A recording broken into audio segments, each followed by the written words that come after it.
ননদ বলে, বৌদি কি রোজ রোজ একই মাছের ঝোল রান্না করো বলো তো? তোমার হাতের মাছের ঝোল খেতে আমার একদমই ভালো লাগে না। তা ননদিনী, আমার হাতের মাছের ঝোল খেতে যখন ভালোই লাগে না, তোমার দাদা তো কেজি খানেক মাছ এনেছে, তবে মাছটা না হয় তুমিই রান্না করো। না না বৌদি, মায়ের বাড়ি দুদিন বেড়াতে এসে আমি রান্না বান্না করতে পারবো না। তুমি যখন মায়ের বাড়ি যাও তখন কি রান্না করে খাও?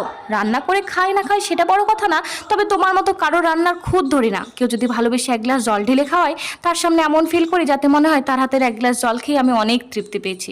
রান্না বান্না তো ছেড়েই দিলাম।